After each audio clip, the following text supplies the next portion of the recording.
Okay, I have the great pleasure here to be with Dean Cooper, assistant coach for the Chicago Bulls after an impressive win, a road win here in Washington.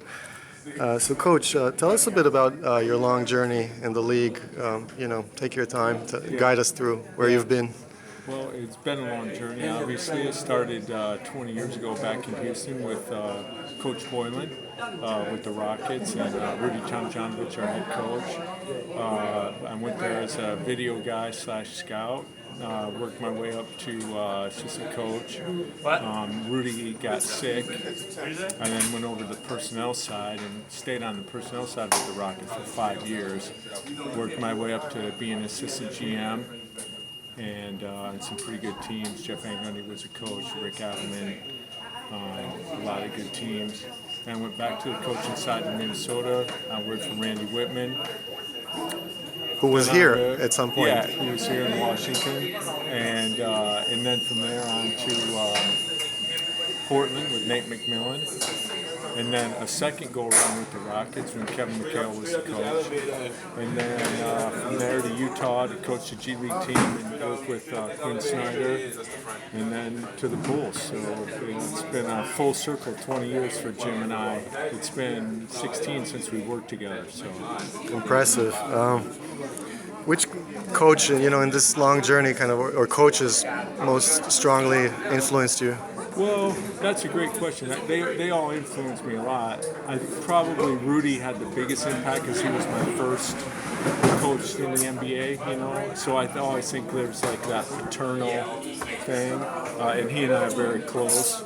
But everybody I've worked with along the way has influenced me in some way, given me a part of the game that I use in my own style. But certainly, probably Rudy just, we're close, but he was the first one, and so that's pretty impactful when you come from college to the NBA. Right.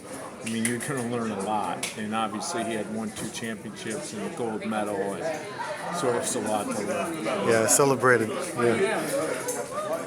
So how did the jump in the salary cap, in the last couple of years make it easier or harder for coaches to kind of coach, Yeah.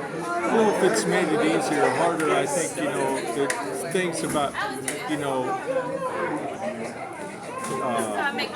guys are, the best players are always going to make more than the coach, Now everybody makes money. So certainly there's challenges that come along with that, and you just hope guys keep playing for the right reasons and, keep doing it. And that money doesn't, the guys at the end maybe aren't as into the rotation, they're still making a lot of money. So you hope that they keep working and being about the right things and moving the organization themselves forward. And, so there's a definite challenge in it that probably didn't exist before. I see. Do you think the Supermax concept is a good or a bad thing? That's a great question. It's probably a little bit of both. Certainly, it's good if you're an organization that has somebody that can carry your organization for a long time. I think where it becomes prohibitive is if you have the Supermax guy and then maybe one other very highly paid guy or two, because now the rest of your roster has to be guys who don't make a lot of money, and so obviously that might impact the talent that you can put around them. So I think the concept overall is good, but I think you have to be really careful when you supermax a guy, like especially what do your second and third players make, because what they make is going to impact 4, 5, 6, 7, 8, the guys who are going to be in your rotation. So I think it's good, but it really makes it a management issue with the next 2 or 3 contracts underneath that, so that the bottom of your roster, so to speak, in salary terms, isn't just minimum guys that, guys who can really help your team. Right. And that kind of brings me to where you were last year in Utah, where the team decided not to supermax Hayward. And had an amazing run. Tell us a little bit how it was to work with Coach Snyder and Coach Snyder's really good, obviously, and the GM there, Dennis Lindsay, and I worked together in Houston for 8 years. So, I had familiarity, and working with Quinn Snyder was great. I mean, he's a very innovative, outside-the-box thinker, has a lot of European influence from his time with Coach Messina, being in Europe, and he really enjoys that game. So he has a lot of influences. Just the way he establishes the culture, the work. It's a place where players work. It's very much a work environment year-round, and he was a guy who he just always took ideas. It didn't matter whose idea it was. He loved having ideas presented to him, and he would filter through what he thought was important or would work or not work. And then obviously when Gordon left, that was a disappointment. And such a good, not only a good player, but he's a really good guy.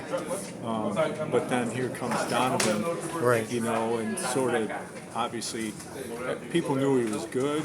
But he definitely took the NBA off guard last year, and a great kid. And I know from time he's really bought into Quinn and what Quinn's selling and what they're doing there. So not surprised that he's gotten this much better.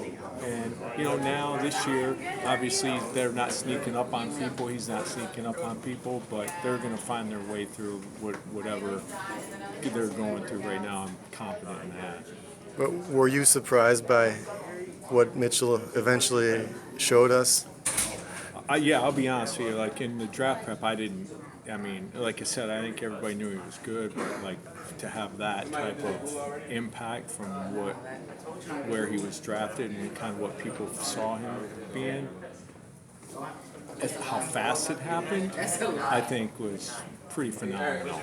Okay, so I won't keep you longer. Just one last silly question. What's your prediction for the finals this year? Oh, man. I'm staying away from that. All right, that's fine. There will be Eastern and Western Conference All right. team. That's my prediction. Okay, thank you so much, Coach.